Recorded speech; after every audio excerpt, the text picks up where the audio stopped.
Hi Mike, it's Chris Harrington, Jenny Palmer's brother-in-law. Is Colleen available?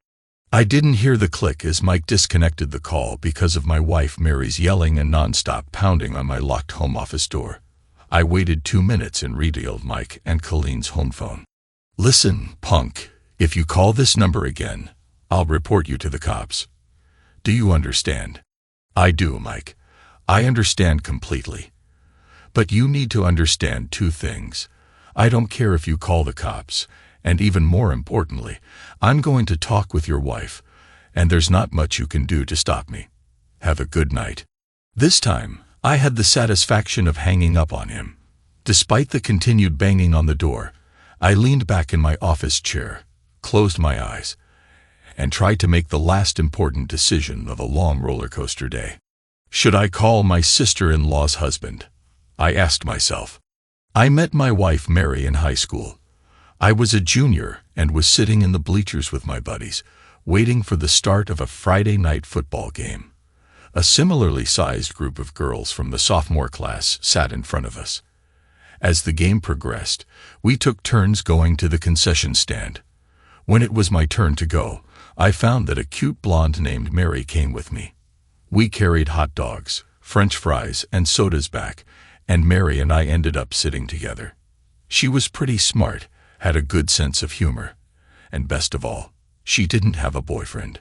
During the middle of the 3rd quarter, someone shouted, "Are we going to McDonald's after the game?" There was near unanimous agreement that the girls and guys in our group would continue to have fun at the nearby McDonald's franchise. Deciding to take a chance, I turned to Mary and asked, "I'd rather have a pizza than greasy fries. Would you like to go to Tony's Pizza?" I was thrilled when she agreed.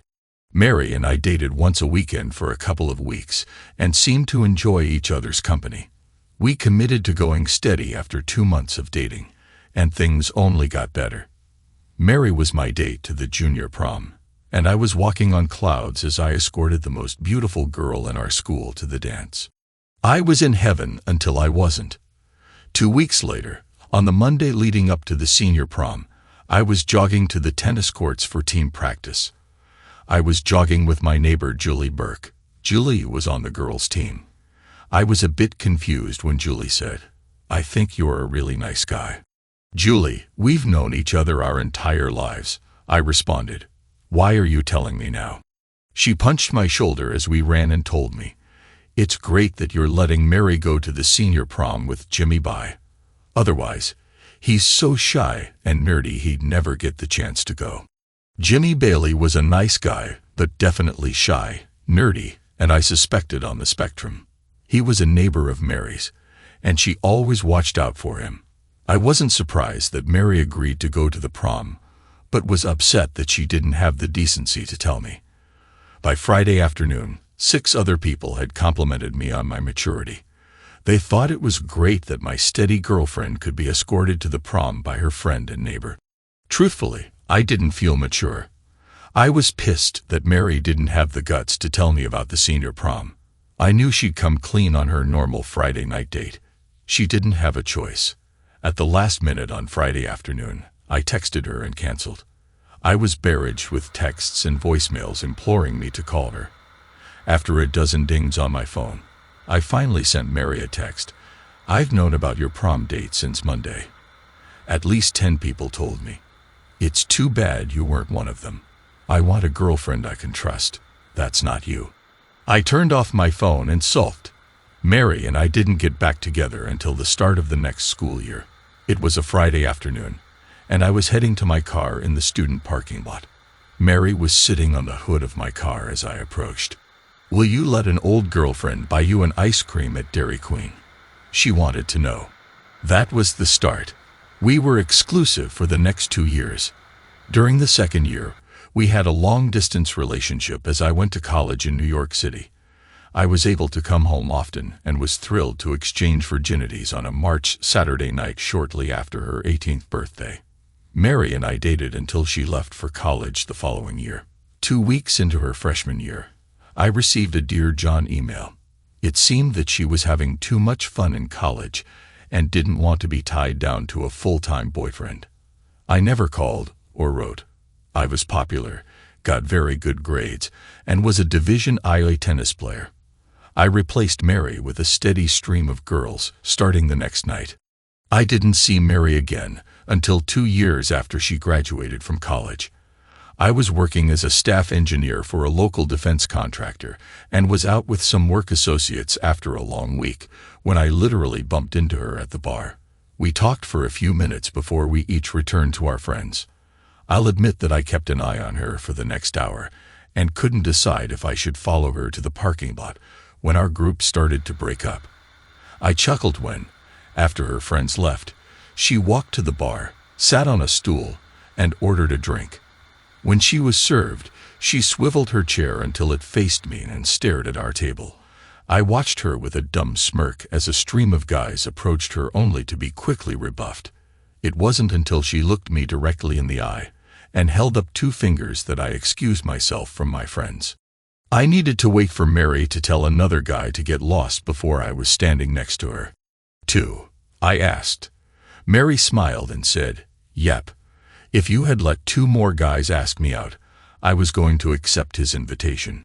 Mary and I dated for almost 6 months before we became exclusive and moved in together. We were married 10 months later and lived a happy and fulfilling life for almost 5 years. My day started early. I had a 7:30 a.m. meeting with a longtime customer and friend. We were meeting at the downtown Marriott in New Haven, Connecticut, home of a spectacularly overrated university that starts with Y. Tony was already sitting in the conference room I'd reserved. We chatted for a few minutes while I set up my laptop, laid out all the needed paperwork, and filled a mug with steaming hot black coffee.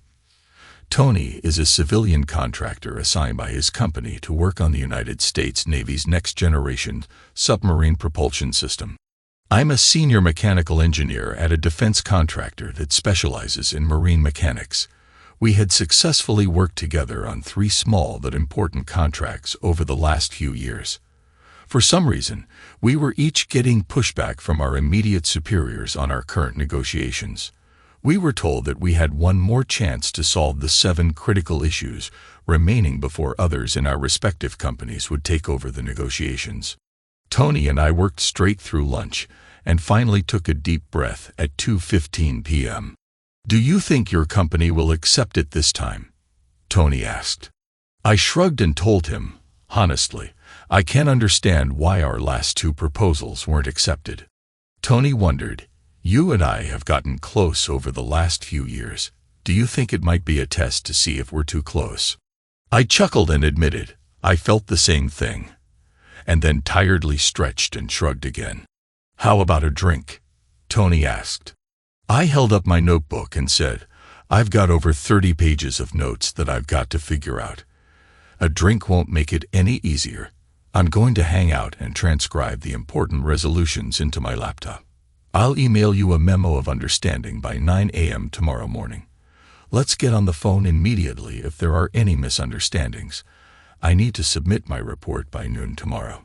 "That sounds good," Tony said as he started to pack up his computer. I walked Tony through the hotel lobby, and after he left, I stopped into the gift shop and bought a Diet Coke before returning to the conference room. As soon as I entered the room, I felt like the walls were closing in on me. Deciding to change the locale, I packed my bag and relocated to a quiet corner of the hotel lobby. I checked in with the office and found out that some small problems had developed over the course of the morning. After I texted my wife and suggested that she have dinner without me, I settled into a comfortable lobby chair and got to work. The change in location helped, and I was able to plow through a great deal of work over the next couple of hours. I was so focused that I'm still surprised that her laugh caught my attention. I looked up and recognized Jenny, my sister-in-law, walking across the hotel lobby wearing a traditional little black dress and sexy heels. She was headed straight to the check-in area. If that wasn't strange enough, her arm was wrapped through the arm of a tall, good-looking man. The man wasn't Jenny's husband, Scott. Without thinking, I turned on the camera app of my phone and took several pictures of the couple as they checked in. One picture made me steam as the man's hand dropped and gave her butt a nice squeeze. I took another set of pictures as they walked to the elevator, and a final set as they entered the elevator and kissed as the elevator door closed. I quickly walked over and watched as the indicator light showed that they got off on the 8th floor. I was angry and confused. I loved Jenny, and I counted her husband as my best friend. I'll admit I was in a daze. As I sat back in my seat, between the day-long intense negotiations and the shock of seeing Jenny with another man, my brain was fried. I didn't notice the man sit in the chair next to me until he reached out his open hand. "Hi, I'm James, and I'm the general manager of the Marriott," he said. As we shook hands, I replied, "Hey James, I'm Chris Harrington. I rented conference room L22 today." James nodded in understanding and then asked, "I saw you taking pictures of the couple who just checked in. Do you know them?" After a moment, I answered, "I know the woman." "Can I guess that you were surprised to see her with her gentleman friend?" "I was very surprised," I told James. "Mr. Harrington, may I be blunt?" he asked. After I nodded, he continued, "I'm worried that there's going to be trouble if you stay here. I've never gotten into the kind of trouble you're talking about. I've never come close. There is likely to be a confrontation, but I'll walk away before we disturb your guests." James looked around the lobby. It was fairly quiet, and no one seemed to be paying any attention to us. He handed me a folded sheet of paper. I unfolded it and found a man's name and address printed on the paper. James asked, "Do you think there can be even less of a confrontation now that you have that information?" I reached out my hand, and as we shook, I said, "I can almost guarantee it." I went back to work and was able to complete a surprising amount, given that I looked up at the elevator bank every few seconds. When Jenny and her guy exited the elevator, it was nearly 3 hours later. My bag was packed, and I was on my feet and walking toward them before they took 2 steps into the lobby. I was holding my cell phone to my face and snapping pictures as I approached the pair. Jenny was confused at first, but when I lowered the camera, her jaw dropped open, and she visibly turned pale. "I'd give you a kiss like I normally do, but I don't want to taste your boyfriend on your lips." "Chris, what the hell are you doing here?" "I'm here for meetings." "Why are you here?" I could see Jenny willing herself to calm down. She took a moment and said, "Chris, I'd like you to meet Mike Charmet. We work together. We're here to check out some meeting rooms for an upcoming event that our agency is hosting." I looked at Mike as he stretched out his hand toward me. "It's nice to meet you, Chris," he said. I ignored his hand and asked, "Mike, can I ask you a question?" Mike and Jenny exchanged strained looks before I asked, "Do you think Jenny is more attractive dressed in these sexy, hip-hugging jeans, skin-tight blouse, and boots?" I waved my hand indicating how Jenny was currently dressed, or the hot black dress she had on when you went to the 8th floor to inspect meeting rooms 3 hours ago. Before they could regain their thoughts, I looked down at Mike's left hand. "Nice wedding band, Mike. I can see that you're as much of a lying, cheating pile of garbage as my precious sister-in-law." At that point, Mike lost his cool. In a hiss, he said, "Listen, jerk, you don't have a clue what's going on. Just mind your own business, and I won't kick your butt." "I'm sorry to tell you, Mike, but my sister-in-law cheating with a worthless jerk like you is my business." I slowly put both arms behind my back and continued, "As far as kicking my butt, I'll give you a free first shot. You'd better make it good, because after you take your shot, I'm going to pound the heck out of you, put you in the hospital, and then call the cops and file charges against you." I shut up and smiled. Mike jerked his head toward Jenny and angrily said, "Can you handle this, jerk? I need to go." Without waiting for an answer, he turned toward the hotel's front door and stormed off. I couldn't help it. As Mike walked toward the hotel's front door, I said, "If I were you, I'd give your wife a heads up. I'll be calling."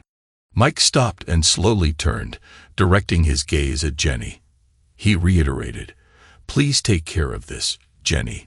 After watching Mike exit the hotel, Jenny turned, put her hand on my arm, and said, "Chris, can we go into the bar and have a drink. I was tempted but quickly decided against it. I'm sorry, Jenny. I've wasted a number of hours waiting for you to finish your little sex party. Jenny cringed as I continued. I need to get home, have a drink, and decide how to handle telling Scott and Mike's wife. Jenny squeezed my arm and pleaded, I only do this when Scott's away. It doesn't mean anything. I'm not hurting Scott. How long have you known me, Jenny?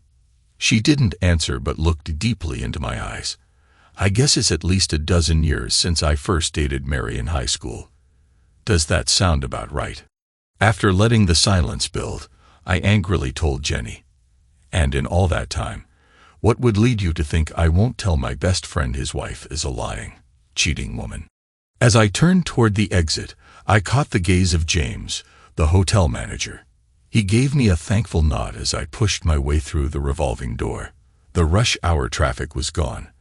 As I started the half-hour drive north on I-91 toward home, I was able to set the cruise control to 78 miles per hour and turn up the volume on the country music station. The only annoyance during the drive was the constant dings and rings on my cell phone. It seemed like my wife was urgently trying to reach me. I pulled into our garage and closed the door behind me. After exiting the car, I heard my wife, Mary. She was standing in the open doorway that led from our garage to the condo's kitchen. Where the hell have you been? She wanted to know. I slid by her and walked into the kitchen. After dumping my work gear on the countertop, I noticed Mary's cell phone sitting on the kitchen table next to a half-full glass of wine. I picked up her phone, used the keypad to type in her password, and opened her text messages. I saw that the text message I sent many hours ago had been read. So you know where I've been, I said. You read the message. That's not what I meant, and you know it. As I headed to the den to pour a couple of fingers of bourbon, I said over my shoulder, Then tell me what you mean. When I came back to the kitchen, Mary was sitting at the table. She asked, What did you do to upset Jenny? As far as I know, I haven't done anything to upset Jenny. Jenny, on the other hand, has upset me greatly. I watched Mary gather her thoughts as I sat across from her. Did you know Jenny is cheating on Scott? My direct question caught her off guard. She said, It was only once. Well, that's a lie. I told Mary. Jenny told me she only cheats when Scott is on the road. After a short pause, I continued, I noticed you didn't answer my question. Did you know that your sister cheats on Scott? Mary sighed, took a healthy sip of wine, and said, Chris, this is between Scott and Jenny. I smiled and told Mary, That's the first thing you've said that I agree with. If it is between Scott and Jenny, my problem is that Scott doesn't know there's a problem that desperately needs to be addressed. God damn it, this is none of your business, Mary exploded. I want you to keep your mouth shut. I leaned forward and rested my elbows on the kitchen table. After folding the fingers of both hands together in a prayer-like fashion, I said, You know me, Mary. You know me better than anyone. Mary expected more and was startled when I got up and quickly walked to the kitchen archway. I hesitated for a moment before turning. I've asked you twice if you've known about Jenny cheating, and you've refused to answer. I'll ask again. How long have you known? You know Jenny. She's always been a little wild, Mary responded. 3 years, was my immediate reply. What the hell does that mean? Mary asked. It simply means that you refuse to answer a question that I think is critically important to our marriage. What Jenny does when Scott's away doesn't have any bearing on our marriage, Mary said confidently. Well, let's see, I said, leaning against the arch and counting on my fingers. First, my relationship with your sister will never be the same now that I know she's a lying woman.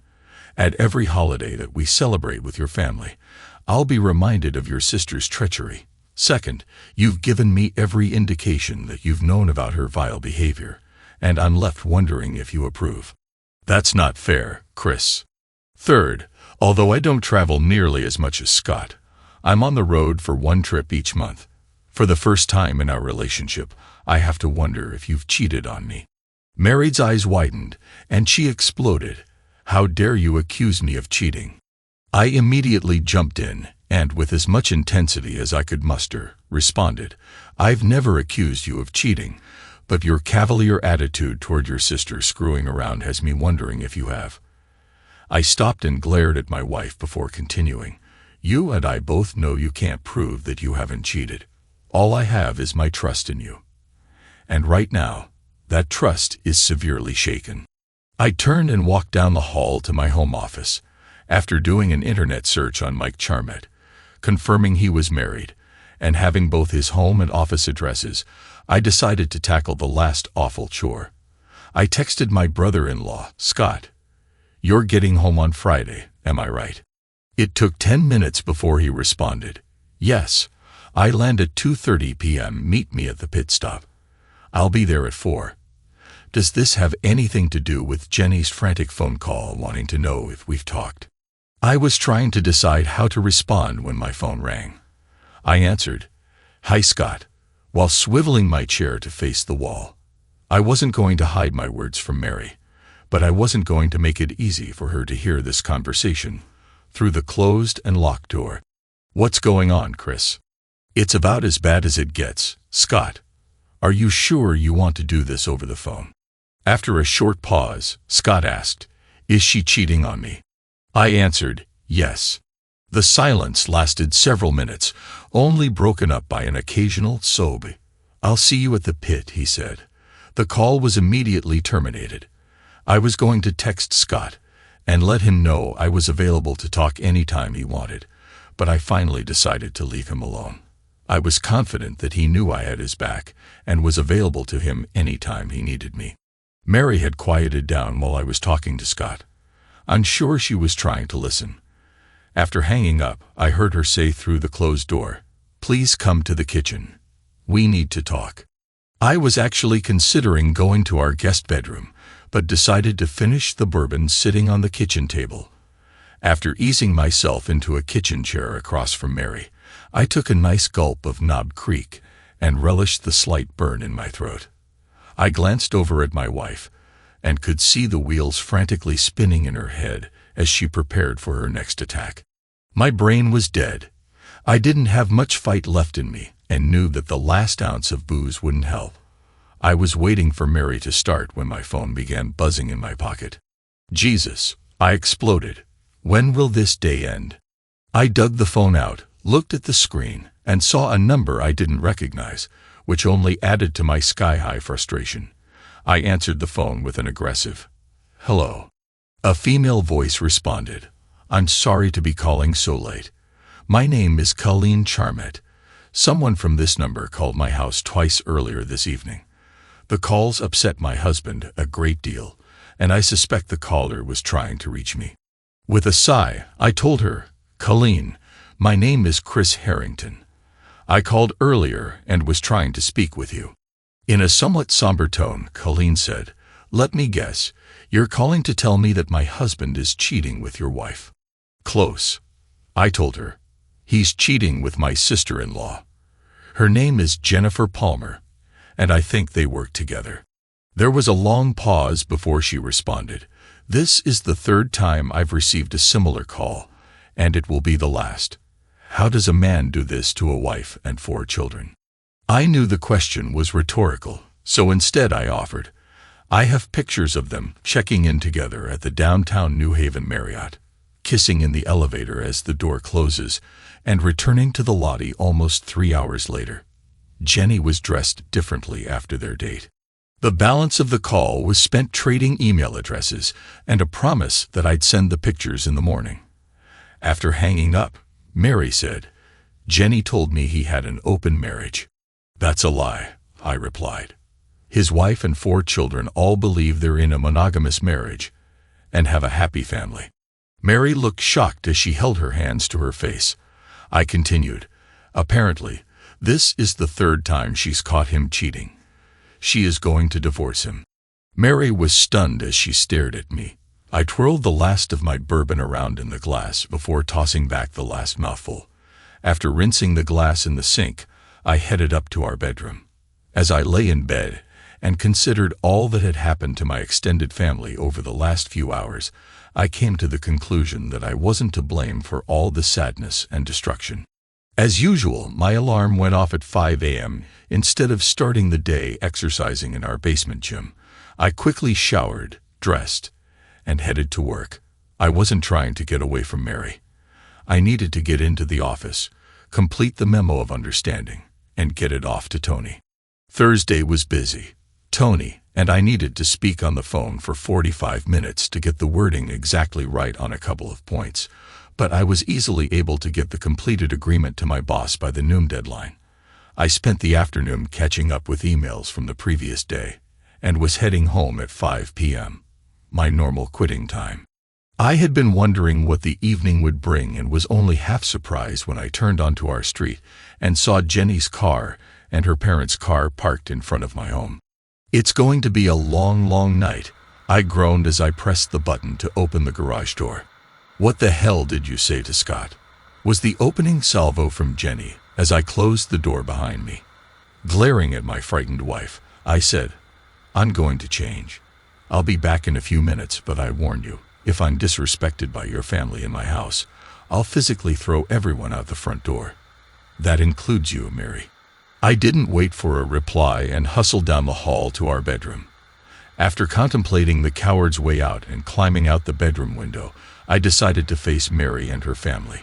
It was difficult walking by my open bottle of bourbon, but I thought it was prudent to have a clear head. My second thought was, screw it, and I returned to the bar. 1 inch didn't seem to be enough, and 2 inches was over my limit for polite conversation, so I settled for 1.5 inches of my favorite amber liquid. All eyes were on me when I re-entered the kitchen. Everyone was seated around the table. There was an empty seat between Mary and her father, Steve. Instead of sitting, I leaned against the kitchen counter, watched the group, and wet my lips with my drink. I like my in-laws. They were good, solid people. Steve, my father-in-law, was a man I respected. He was straightforward, honest, and you always knew what he thought of you. If you remained on his good side, you couldn't have a better friend in the world. If, on the other hand, you crossed him, I was confident he could make your life miserable.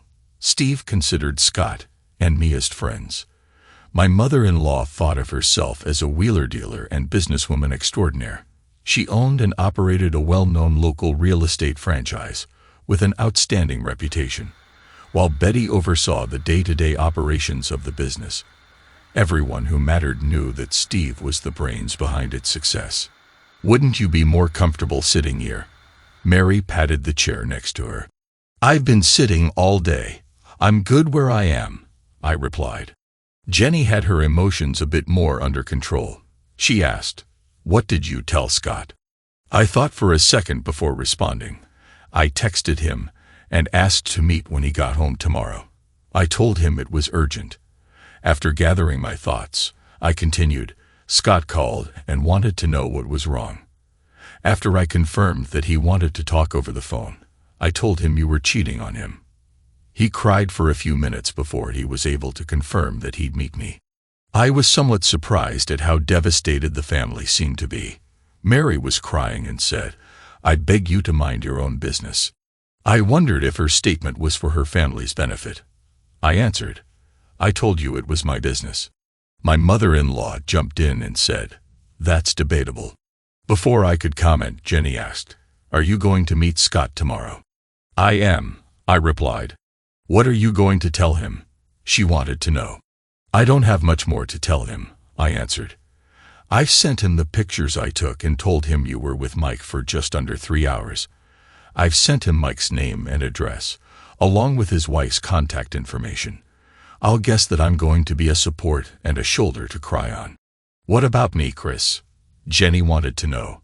"Don't I deserve support too?" I actually cracked a smile as I looked around the table. "It looks to me like you have plenty of support, Jenny. I'll stick with Scott on this one." "How do you know that Scott doesn't cheat on Jenny while he's traveling?" "It's common for married men to stray when they're away from home," commented Betty, the girl's mother. "Although I can't imagine Scott cheating, if I'm honest, I'll have to admit I don't have a clue how he behaves when he's away. Until yesterday, I never thought Jenny was a cheater or that my wife might be cheating on me. The table exploded with "How dare you?" and "That's uncalled for." Mary was visibly shocked at my statement, so I jumped in and continued. At least I was upfront, and told Mary that last night her cavalier and dismissive attitude toward Jenny's cheating has me concerned. "Steve, the girl's dad, told me, Mary has never cheated on you. I can't believe you would think so poorly of her." I knew I had to be careful with my next few words. I didn't want to turn Steve against me. I purposely lowered the volume and harshness of my voice, looked Steve in the eye, and challenged, "Prove it." After a few moments of silence, I continued, "That's the thing, Steve. You can't prove that Mary hasn't cheated on me." I held up my hand when the protests started. "All I have is 6 years of absolute trust in Mary. I told her last night that my trust in her is shaken." "That's not fair, Chris," Mary said. I jumped in before Mary could finish. "I asked you 3 times last night if you knew Jenny was cheating on Scott. You refused to answer my question.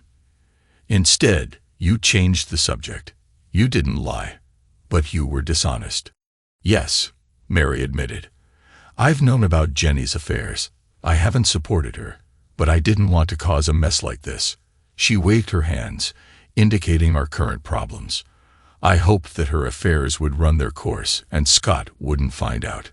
I was nodding, although I was greatly disappointed that Mary hid her sister's infidelity. I could understand protecting her sister.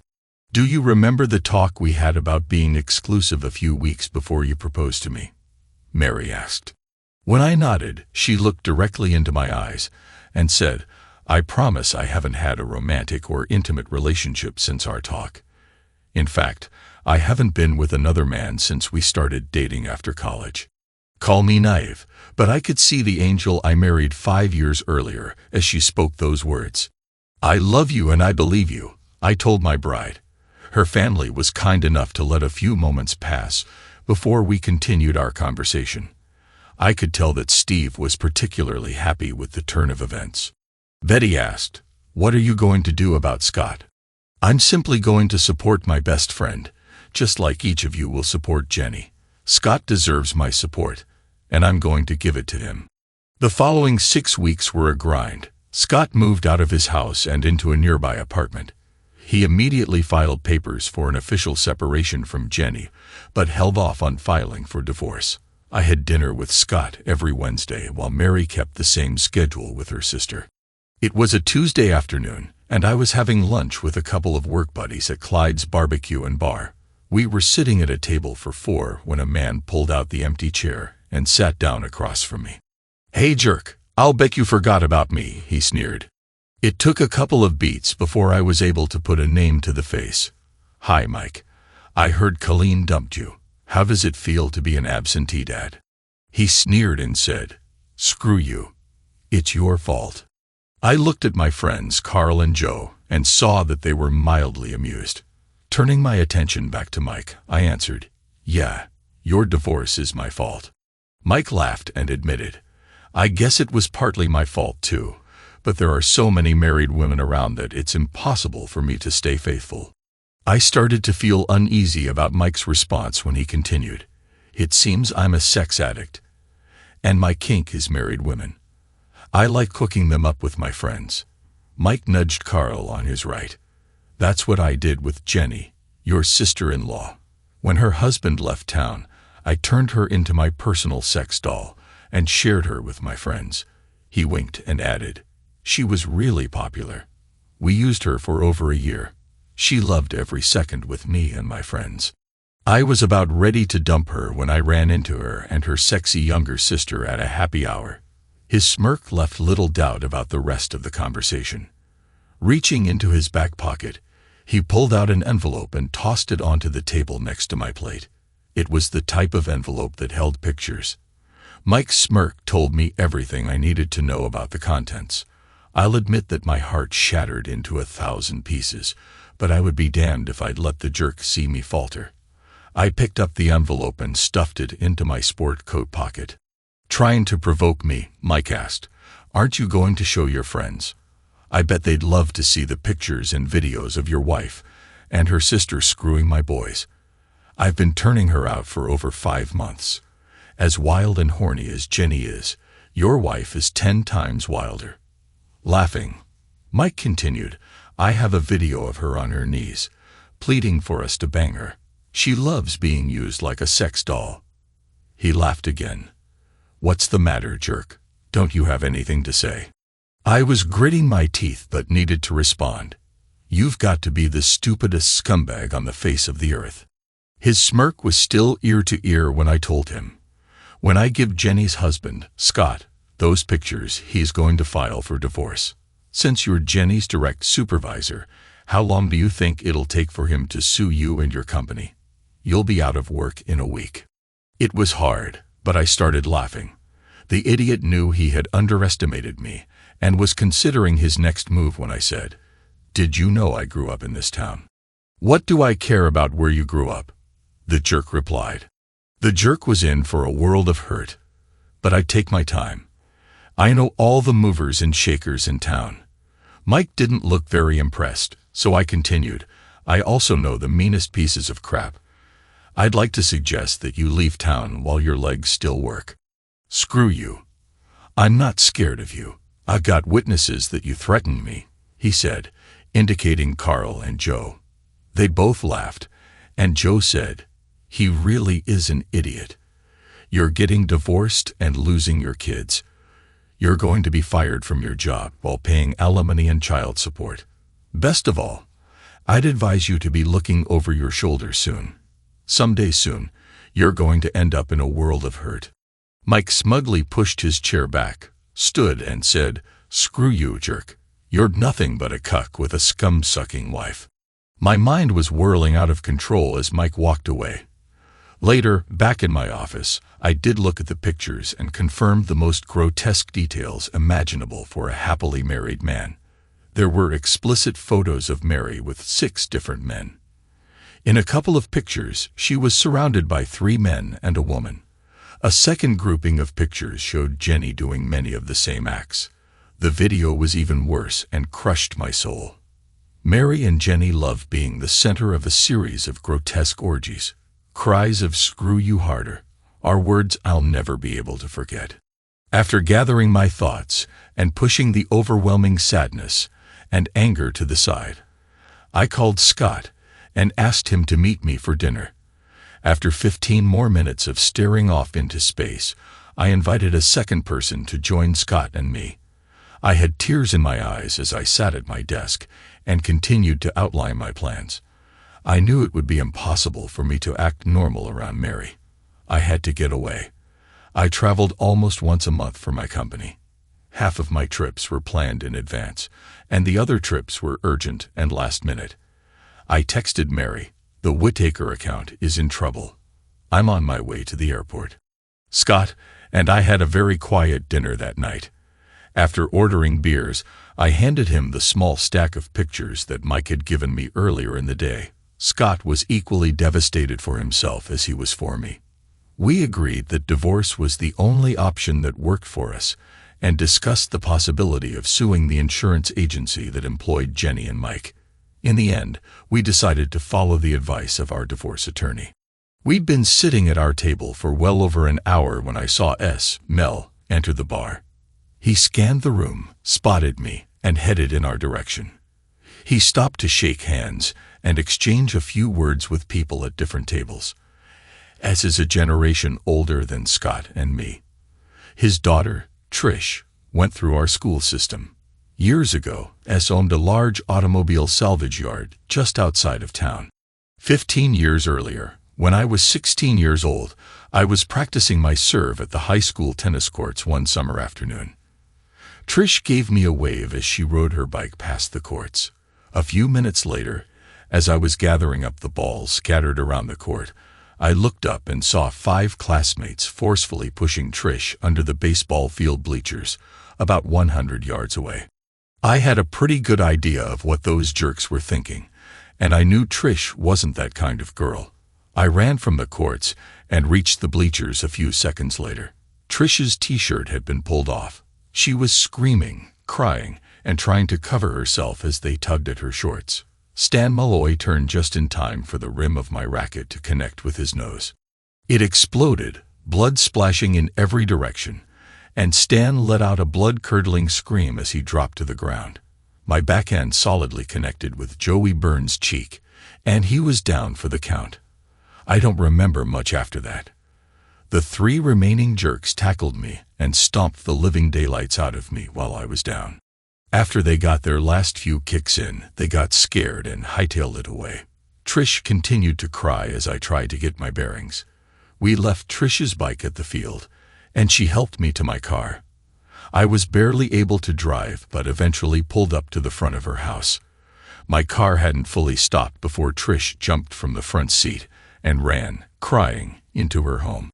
I had to get out of the car and circle it to close the door Trish left open.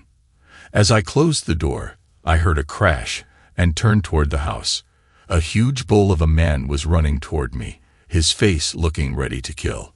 It wasn't until he was close that he noticed the damage to my face and my hunched-over posture.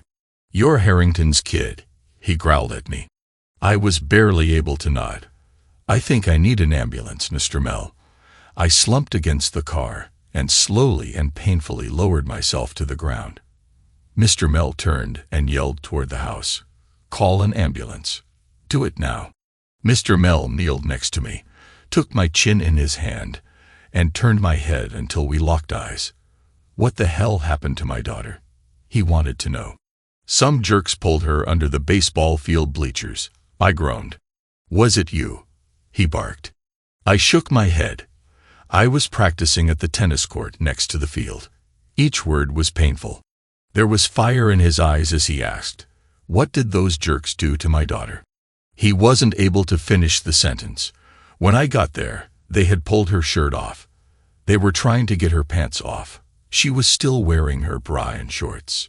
If I wasn't in such pain, I'm sure his icy stare would have scared the hell out of me. I want their names. Stan Malloy and Joey Burns will be at the hospital when I get there. I busted their faces with my racket. I told him the other 3 names as an ambulance and police car pulled up behind my car. Mr. Mell leaned in until we were nose to nose. I could smell the garlic on his breath. In a voice just above a whisper, he said, "If you ever need a favor, come and see Salmila." When S. Mell got to our table, he sat down without introductions being made. I handed him the envelope of pictures and waited a moment until he skimmed through them. When he looked up at me, I said, "There's a man named Michael Charmet. He's a top guy at Jimmy Sullivan's insurance agency. His hobby is trapping married women for his own pleasure and later sharing them with his friends. The pictures I showed you are of him and his gang with my wife and my brother-in-law's wife." S. Mell nodded his understanding while I continued, "I'm hoping that someday soon he won't be as handsome. His walk will be much less athletic, and he'll struggle with his confidence as a man."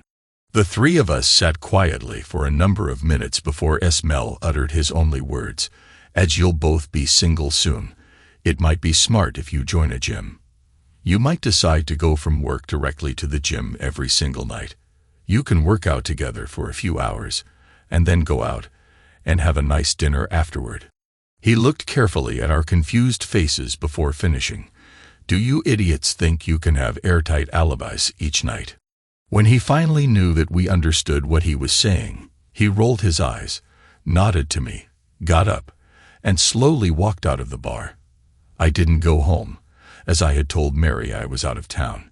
Instead, I checked into a nearby Marriott for the night. I was able to talk directly to my boss and gave him an abbreviated version of my troubles. He agreed to let me work remotely and email my team to tell them I was traveling into the following week. The uncomfortable recliner in the corner of the hotel room called me. I slumped into the chair, closed my eyes, and thought through the previous number of weeks. It was obvious to me that because of the hard line I took with her sister, Mary could not divulge her affair with Mike and his friends. She knew with absolute certainty that I'd divorce her. Mary was right, but as I thought through the divorce equation, I hoped I would have been fair if she had been honest and forthright. Instead, Mary continued to lie to me. I had to find out about her treachery in a public setting, surrounded by my friends and work associates. I can't imagine a scenario that would be more disrespectful and humiliating than sitting in front of your wife's pimp and discovering she is into orgies. She had been unfair to me in the extreme, and as a result, our divorce wouldn't be fair. Instead, I knew I had to crush Mary. I vowed to myself that I would destroy my wife, my love, and my best friend in an equally extreme way. An amiable divorce was not in the cards for Mary. I struggled out of the recliner, walked to the office desk in the corner of the hotel room, and made plans. It took until nearly 1:30 a.m. to sketch out my pre-divorce strategy for my lying, cheating wife.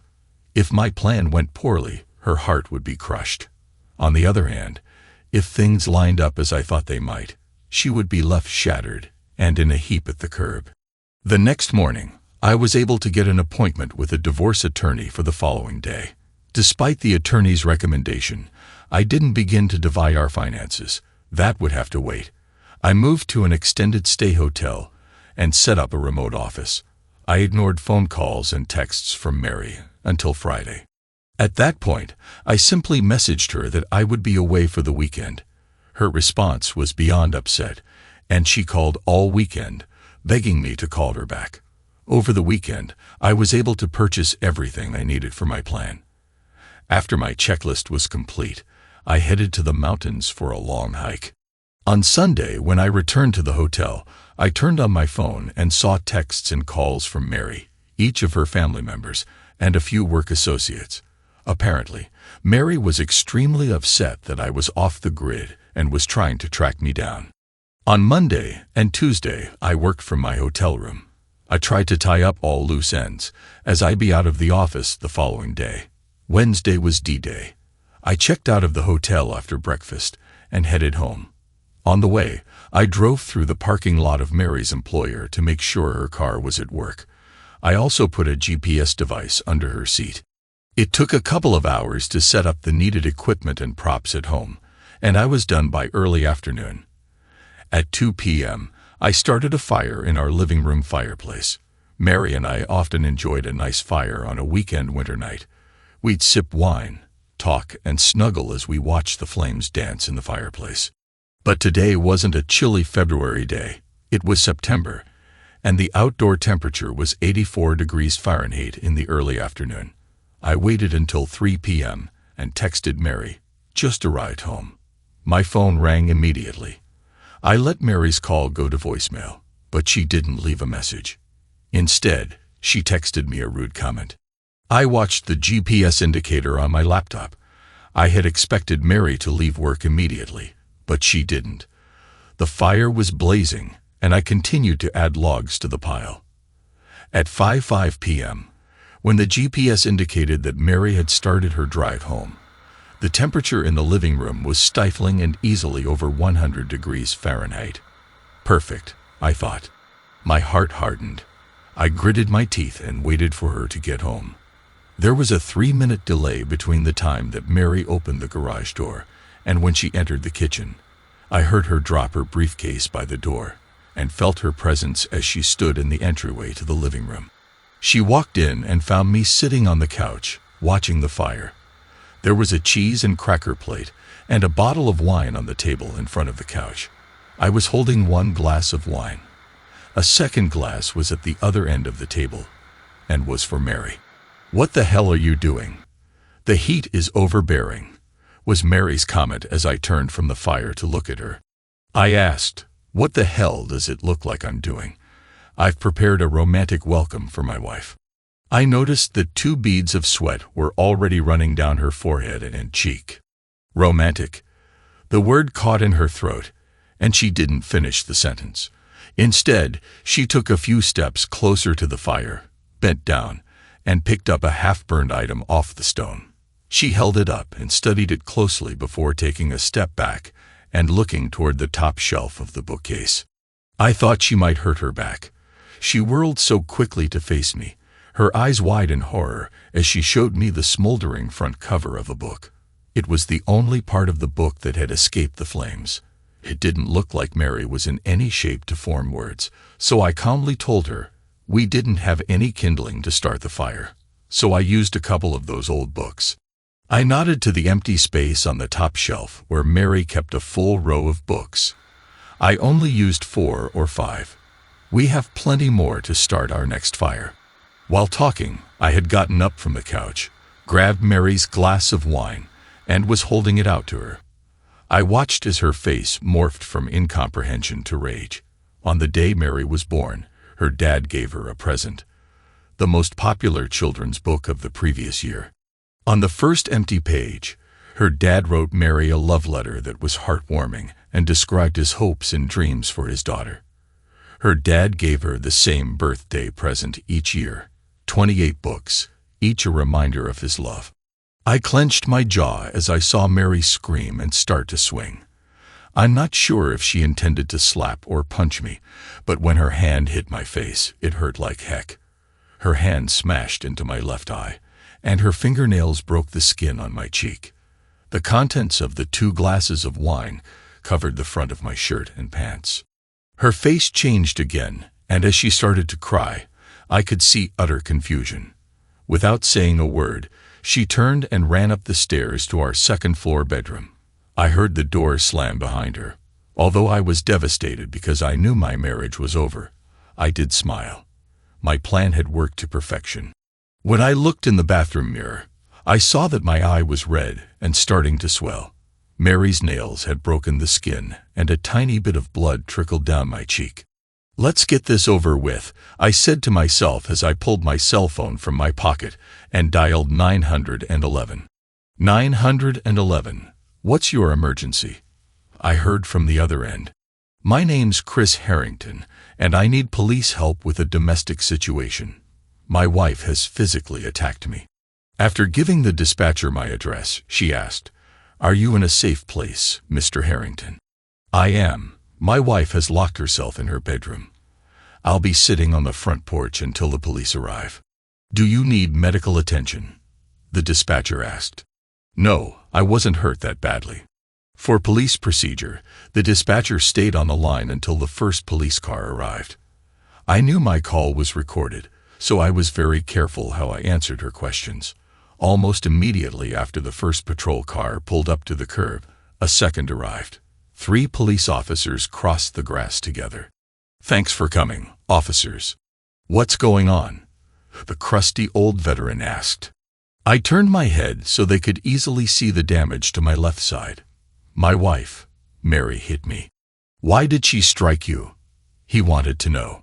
I wanted to be careful with my answer. My wife has become verbally abusive over the last several months. I suspect that she is conflicted. She has been hiding an affair that she doesn't think I know about. In fact, I had planned to have her served with divorce papers tonight. "When we talk to your wife, are we going to find any damage?" was his next question. "I've never touched my wife or any other woman in anger," was my honest answer. "What about guns?" the younger officer asked. "I have several handguns. They're all in a gun safe in my office. My wife does not have the combination to the safe." As the 2 younger officers entered my house to talk with Mary, I said to the third, "Would you like to see a video of my wife hitting me?" He squinted as he tried to make sense of my statement. It took a few moments for him to ask, "You have proof of the assault?" "I think I have proof," I finished. I waved for him to follow me. My laptop was on the kitchen counter. I needed to wake the computer and find the cloud-based storage account. I opened the folder, backed the video up 30 minutes, and found the start of our confrontation. I pressed play and stepped away so the police officer could clearly see the action. He watched until Mary left the room and ran upstairs, then asked to watch it again. After the second viewing, he keyed the communication device on his shoulder and said, "Arrest Mrs. Harrington." Almost immediately, I heard Mary screaming from upstairs, and my heart started pounding. I knew the officer had asked me a question, but I needed him to repeat himself. "Are all the rooms in your home under video surveillance?" This was a line of questioning I didn't want to get into, but knew I had to answer honestly. "No. The living room is the only room with a camera." He nodded his head in understanding while scratching his chin. How long have you had the camera in the living room? I shrugged my shoulders and admitted, it's a fairly recent addition. Our staring contest was broken when Mary screamed, "Chris, what the hell is going on? Please, please help me." I was about to respond when one of the young officers shouted, "Sir, this is a police investigation. Please leave immediately." He was talking to an older man standing in the open front door of my home. With just as much authority, the man said, "I am an official process server, and I am here to serve Mrs. Mary Harrington."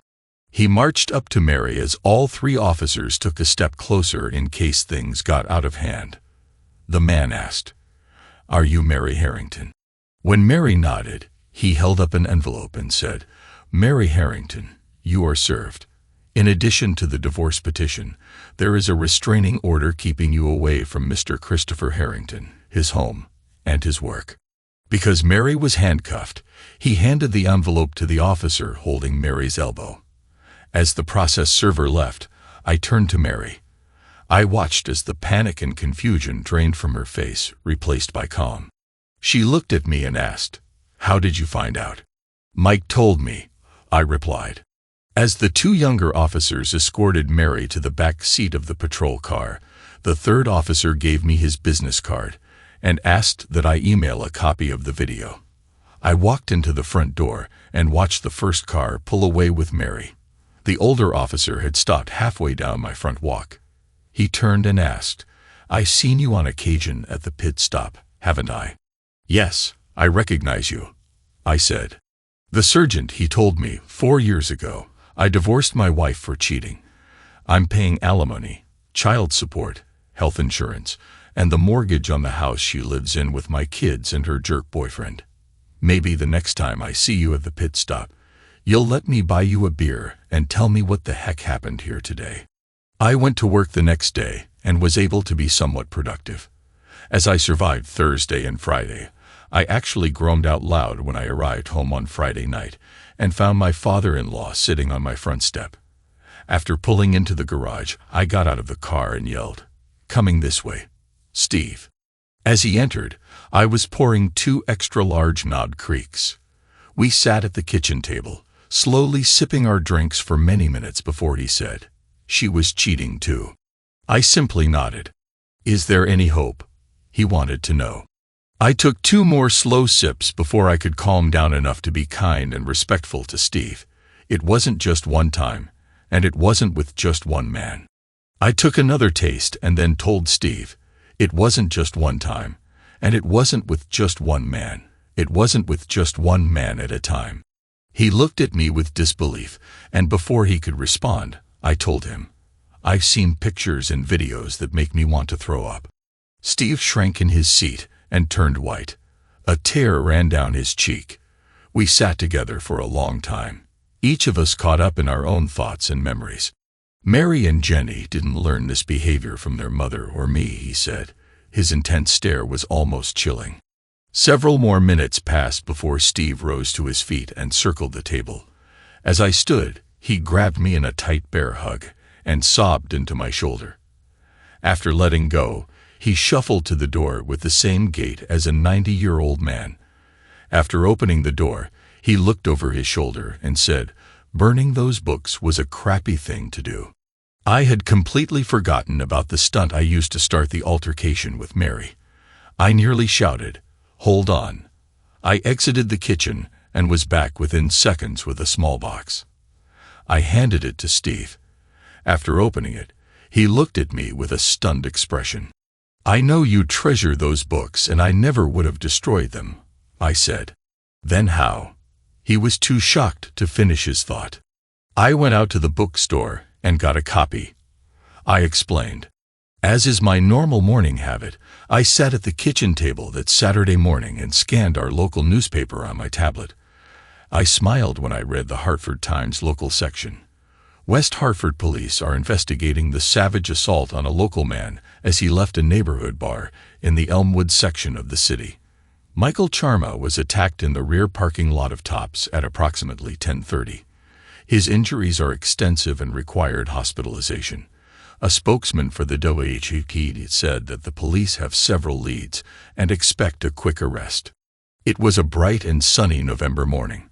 I watched a red Ford SUV park a few spots from me, and the driver slowly pulled himself out of the vehicle. "Hi, Mike, you look like..." I began. I was in the parking lot in front of Jackson Physical Therapy, sitting on the open tailgate of my Ford F-150 pickup. A little bird had told me that Mike had a 10:30 appointment. I continued, "It might be a good idea if you get a handicap tag, so you can park in a space closer to the building, you know, like the other cripples." In addition to the damage to his knees and feet, Mike also had a shattered jaw that would be wired closed for at least another month. "Cat got your tongue, old man?" I asked with a smirk. I have to give Mike credit. He hobbled toward me using a cane and stopped 10 feet away. He knew that Scott and I had been questioned by the police and later cleared, but I suspected that in his gut, he knew we were involved in his beating. Now he knew for sure. The hate in his eyes was palpable. Unsure he was imagining grotesque tortures that would take months to complete. I was confident that Mike and I would meet sometime in the future. I didn't want to be looking over my shoulder for the rest of my life. So I arranged this meeting. Mike slowly turned and took his first shuffle when I said, "Mary Marie Charma from Milford, Connecticut." As he turned back, I continued, "Susan Bird from White Plains, New York, and Lori Fitzpatrick from Brockton, Massachusetts." The hate in his eyes turned to confusion. I continued, "If anything happens to me, if I'm in a plane crash, if I drown on vacation, if I fall down a flight of stairs, I've made arrangements for my friends to visit your mother and sisters." I noticed a slight tremor in his arm as he held the cane. "My friends will beat their faces just like they beat yours. They will damage their legs just like your legs have been damaged. And Mike," I said, making sure he was listening carefully, "my friends will kick their crotches just like they kicked yours." I waited a few moments while he digested the information before I finished. "While your mother and sisters are withering in pain, my friends will tell them their beating is your fault." I was surprised when Mike stared me down for several long moments before giving me a quick nod. I wasn't sure whether he was nodding his understanding or calling a truce. He turned and stumbled toward the entrance of the building. I'm glad to report it was my last contact with Mike Charma. I did give my divorce lawyer the power of attorney needed to handle all legal issues related to our split. We didn't have kids, we earned roughly the same amount of money, and most importantly, I didn't care about anything other than separating myself from Mary. I received a call from my lawyer a few weeks after I had Mary served. She told me, "We've reached an agreement almost exactly along the terms we discussed. However, Mary won't sign off until she's had the opportunity to talk with you." I mumbled a profanity and was advised to just do it, sit down, and let her talk. Get it over with. Here's what I'll agree to. Have Mary sign the papers, and you approve everything so it's official. I'll meet with her for 1 hour in a conference room at your office after she's signed the papers. I heard, that should work. Before the call ended, 3 days later, I was sitting in the conference room when June, the paralegal, knocked on the door, opened it, and told me everything had been signed off and notarized. She nodded and backed away from the door, leaving Mary standing in the entrance. Mary had obviously put some effort into her dress and makeup, but that didn't matter. Mary was a knockout, at least to me, even dressed in a sweatshirt and a ponytail. She circled the table, bent down, and kissed my cheek before taking a seat across from me. "Are you as nervous as I am?" she wanted to know. My initial thought was, what a weird way to start, but I gave her question some consideration. I shrugged and admitted, "I'm not nervous. I'm more anxious. I want to get this over with and be able to get on with my life." Tears started running down her cheeks when she told me. I was blackmailed. Mike was going to put videos of Jenny on the internet. Her dad had called me early in the divorce proceedings and shared the same information, so I wasn't surprised. "It might have started with blackmail," I said, "but I watched the videos. I've seen you reach climax countless times. and it was real. You asked for more intimacy. You asked for more intensity. You were pleading every moment you weren't otherwise engaged. I was getting mad and needed to calm down. After a few moments, I continued, "You may have felt coerced, but that isn't any reason to screw up our marriage. Just because you found out Jenny was cheating on her husband does not mean you needed to turn yourself into one as well." Mary exploded. I was so confused and didn't see any alternative. What could I have done? "You could have and you should have trusted me," I replied. I was angry when Mary rolled her eyes. Together with Jenny, we would have gone to the police and filed a report. We'll never know if the police could have developed the evidence to do anything, but we do know that his wife and employer would have found out. We would have had a tiny bit of satisfaction. Even more important, we'd still be together. Unfortunately, you didn't trust me. Truthfully, I don't know if you ever did. "What kind of trust are you talking about?" Mary wanted to know. I answered with a question. "Do you remember why we broke up the first time?" "The first time? Do you mean in high school?" Mary looked utterly confused. "What does that have to do with anything?" "In high school, you didn't trust me enough to tell me you wanted to help your neighbor Jimmy and go to his prom with him." "You've got to be kidding me," she said. I was a dumb high school kid, and I was worried about hurting the feelings of my first serious boyfriend, I explained. "Were you a dumb college kid too?" I asked when she gave me a questioning look.